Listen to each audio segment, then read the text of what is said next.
Hi friends, అందరు బాగున్నారా? నేను మాత్రం చాలా బాగున్నాను. ఇక్కడ మన డ్యామ్లో, కరీంనగర్ ఎల్ఎండి డ్యామ్లో వాగు, రేణుకుంట బ్రిడ్జ్ కాడ ఉష్కే రీతుంది చూడండి. నీళ్ళల్లోకి వెళ్ళి మిషన్ తేలిందంటే గ్రేట్. ఇది నీళ్ళల్లోకి వెళ్ళి ఉష్కే నీళ్ళు బయట ఎట్లా పోతుందో మీరే చూడండి. వావ్, ఉదికి నీళ్ళు వస్తున్నాయి, ఉష్క వస్తుంది.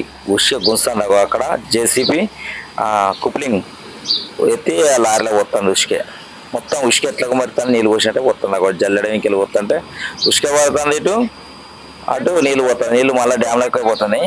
కానీ మాత్రం ఆడ చేపలు అయితే ఒక జిమ్ ఉండకుండా అవుతుంది. వాయిలి నీళ్ళలో వాయిల్ లెక్క అయి ఫ్రైజన్ అవుతుంది.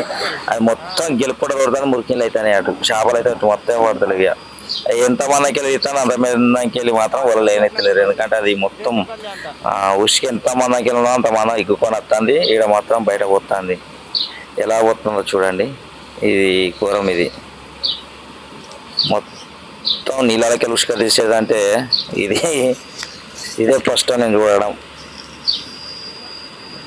ఆ నీళ్ళకి వెళ్ళి ఇది లావట్టుకుంటూ పోతుంది. దానిలో ఉష్క మాత్రం నీట్గా అవుతుంది నీళ్ళకి వెళ్ళి తీస్తే. ఇది ఒక వింత మిషన్ లెక్క ఉన్నది కదా.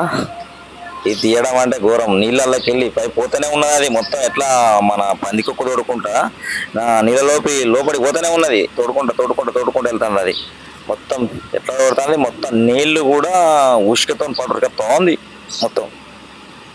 ఇక ఉష్క కథం. ఇక్కడ నుండి అక్కడికి నీళ్ళలో ఎంత దూరం ఉంటే అంత దూరం కావచ్చు. అంటే నీళ్ళు ఉన్నప్పుడు ఈ పని చేస్తారు, నీళ్లు లేనప్పుడు అట్లా తీసుకుంటారు కావచ్చు.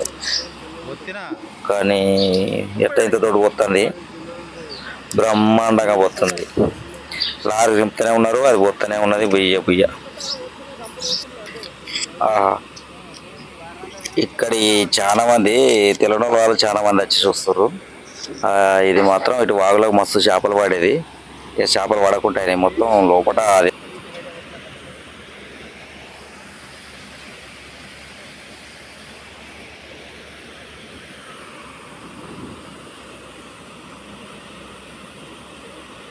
ఎప్పటికప్పుడు నీళ్ళు వెళ్ళిపోతాను చూసాం అందులో.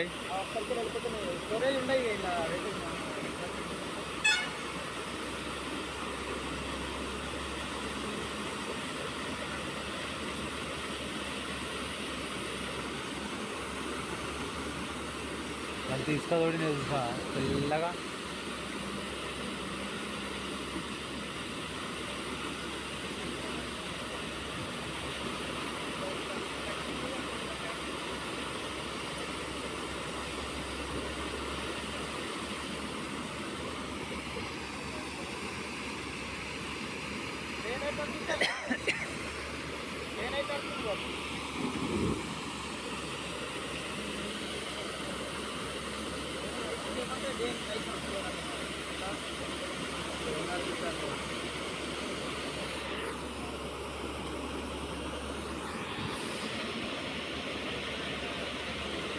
ఇప్పుడు రెండు నడిచేది ఉంటే కొద్ది ఉసుకెళ్తుందా రా మరి.